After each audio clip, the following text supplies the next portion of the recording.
आज सीएमओ में अधिकारियों की वो बैठक लेंगे। आपको जानकारी दे दें कि मुख्यमंत्री भजनलाल शर्मा सचिवालय जाएंगे। सीएमओ में अधिकारियों के साथ बैठक की जाएगी और मुख्यमंत्री भजनलाल शर्मा से मिलने अभी तक लोग पहुंच रहे हैं। लगातार आप तस्वीरें देख पा रहे होंगे कि कैसे एक बड़ा हुजूम उनका इंतजार करता है उनसे मुलाकात के लिए, और आज भी लोग उनसे मिलने के लिए पहुंच रहे हैं। प्रदेश भर से पदाधिकारी पहुंच रहे हैं, कार्यकर्ता पहुंच रहे हैं, और स्टेट गेस्ट हाउस सहकार मार्ग है मुख्यमंत्री भजनलाल का अस्थायी निवास। आपको बता दें कि स्टेट गेस्ट हाउस सहकार मार्ग जो है सीएम भजनलाल का अस्थायी निवास है, और स्टेट गेस्ट हाउस के बाहर बड़ी संख्या में पुलिस बल को तैनात कर दिया गया है, क्योंकि कार्यकर्ता भी उससे मिलने पहुंच रहे हैं। वो तस्वीरें भी हम आप तक पहुंचा रहा है। पदाधिकारी भी मिलने पहुंच रहे हैं और आज बड़ी बैठक अधिकारियों से वो लेंगे, जिसमें कई फसलों पर, कई मुद्दों पर चर्चा की जाएगी और आने वाले समय में कैसे योजनाएं हैं उनको कैसे बहाल करना है उस पर भी चर्चा। तो कई ऐसे मुद्दे हैं जिन पर चर्चा होगी।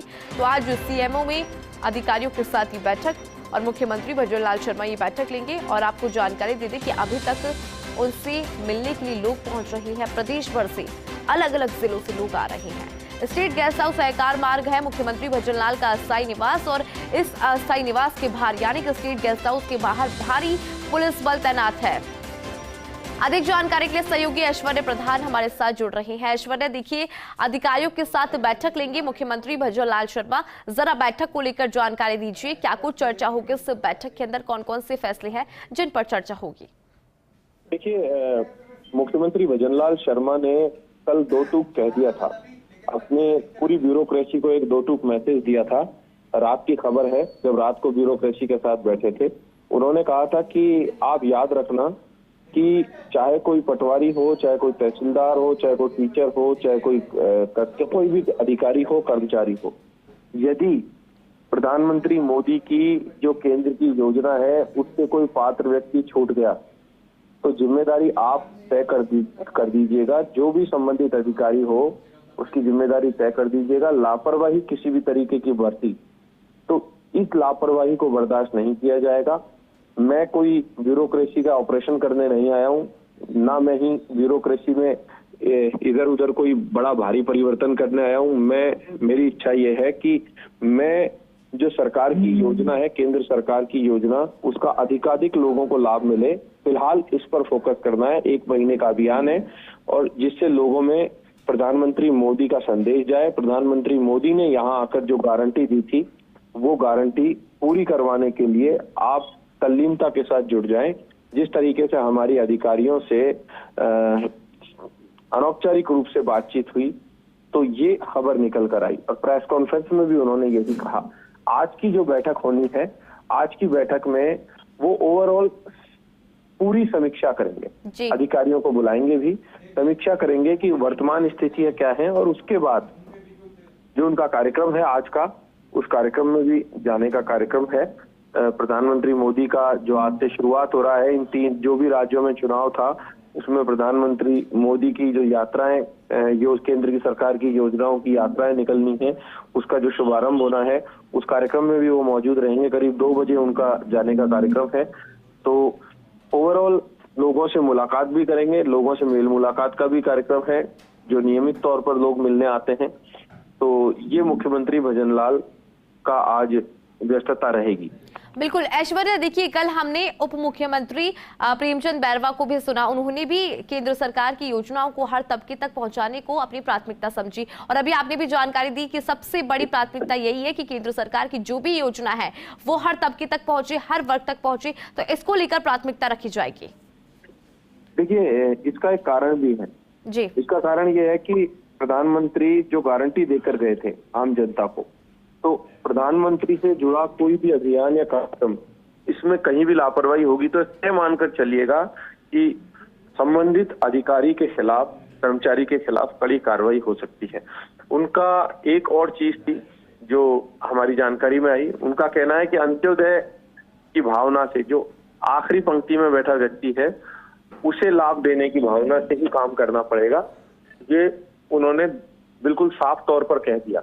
और एक और आपको जानकारी में दूं, महत्वपूर्ण जानकारी है कि ये पहली बार ऐसा हुआ अब तक कि कोई मुख्यमंत्री पदभार ग्रहण करने के बाद मीडिया से रूबरू हो, वरना प्रेस कॉन्फ्रेंस करे। प्रेस कॉन्फ्रेंस उन्होंने की और सीएमओ के ही कन्वेंशन हॉल में उन्होंने मीडिया को बुलाया।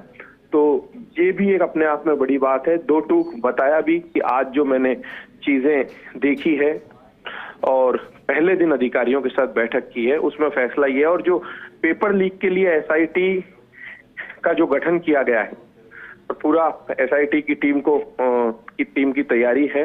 तो ये भी मानकर चलिएगा कि पेपर लीक को लेकर जो युवाओं में एक मैसेज था, भारतीय जनता पार्टी ने एक अभियान चलाया था कि पेपर लीक से युवाओं को बड़ा नुकसान हुआ है, ऐसा लगातार बीजेपी आरोप लगाती थी।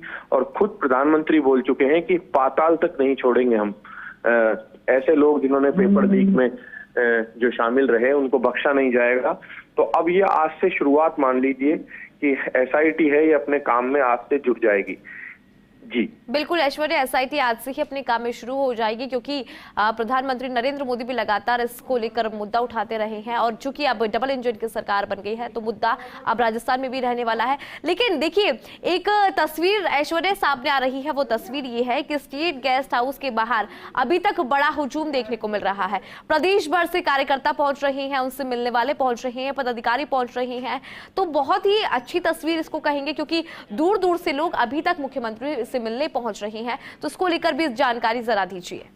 देखिए, एक और चीज मैं यहाँ पर साफ करूंगा कि अमूमन ये होता है कि किसी भी मुख्यमंत्री से मिलने के लिए लगभग जो मैं कई वर्षों से देख रहा था वही चेहरे नजर आते थे। हर सरकार में गहलोत बनते थे तो वो चेहरे, और वसुंधरा राजे बनती थी तो वो चेहरे दिख जाते थे। तो अमूमन भारतीय जनता पार्टी के कार्यकर्ता भी होते थे, लोग भी होते थे, तो दूसरी तरफ उनके कांग्रेस के होते थे। लेकिन जो एक तबका ऐसा भी है जो बस उनको देखने के लिए आता है, कि उनको लगता है कि एक बार जो सामान्य जन है उनको लगता है कि हमने इन दोनों नेताओं को देखा हुआ है, अब तीसरे नेता हैं, ये मुख्यमंत्री बने हैं लगभग 1999 के बाद, तो अब इन्हें भी देखा जाए, इनसे मिलकर देखा जाए, इनके साथ सेल्फी ली जाए, इनसे संवाद किया जाए। तो इस लिहाज से लोग आते हैं। और दूसरी एक और चीज है यहाँ पर कि लोग तो यहाँ पर आ ही रहे हैं, लेकिन लोगों को उम्मीदें भी हैं। उन उम्मीदों पर खरा उतरने का एक अग्नि परीक्षा भी रहेगी। बहुत ज्यादा मेहनत की भी आवश्यकता होगी। और इन सबके परे कल जो तस्वीर दिखी थी इंदु, वो तस्वीर का यहाँ पर जिक्र करना आवश्यक है। कल जब भजनलाल शर्मा पदभार ग्रहण कर रहे थे तो खुद वसुंधरा राजे, गजेंद्र सिंह शेखावत, सीपी जोशी, राजेंद्र राठौड़, सतीश पूनिया, कैलाश चौधरी, उनके अलावा राज्यवर्धन सिंह राठौड़, प्रेमचंद बैरवा, जितने भी लोग थे वो सारे की सारे लोग वहां पर मौजूद रहे। उन लोगों की वहां पर उपस्थिति रही। तो आप देख सकते हैं कि जो प्रमुख नेता है, टॉप लीडरशिप है, वो वहां पर उपस्थित रही थी। टॉप लीडरशिप के अलावा खुद अरुण सिंह वहां मौजूद थे। तो ये भी एक भारतीय जनता पार्टी ने एकजुटता का संदेश देने का प्रयास किया। और खुद महंत बाबा बालकनाथ या फिर दूसरे अन्य प्रमुख नेता है, उनकी उपस्थिति रहना, तो ये एक भारतीय जनता पार्टी की टॉप लीडरशिप के द्वारा एक आम जनता तक संदेश देने का प्रयास माना जा सकता है। आम जनता तक ये संदेश कि भारतीय जनता पार्टी में अलग अलग समाजों से आने वाले नेता हैं, वो सभी एकजुट हैं।